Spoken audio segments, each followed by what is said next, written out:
Доходная часть бюджета на этот год выросла более чем на 3,5 миллиарда рублей за счет увеличения налога на прибыль, доходы физических лиц и имущества. Дополнительные средства пойдут в первую очередь на социальную сферу.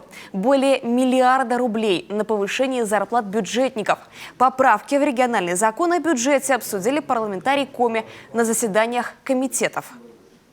Согласно прогнозам налоговой службы, у нас дополнительные доходы 3,3 миллиарда рублей. Это значительная сумма.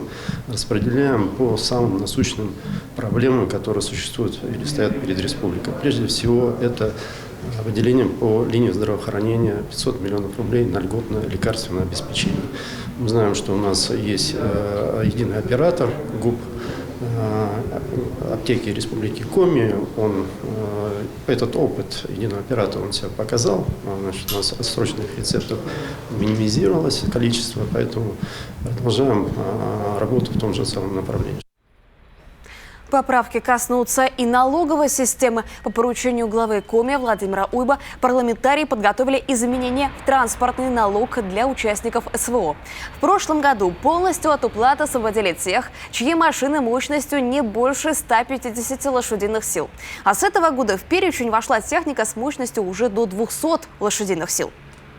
Полностью они будут освобождены от уплаты транспортного налога на одну машину до 200 лошадиных сил. До этого было до 150. Посмотрели, есть обращение, решили увеличить границу. В эти рамки уже попадает большинство машин населения.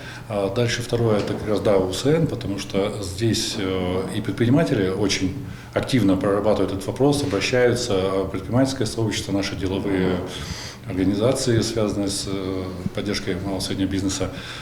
И Минфин просчитал, пошел навстречу, мы оставили по доходам 3% УСН, а по расходам 7,5%, так же, как было в 2023 году.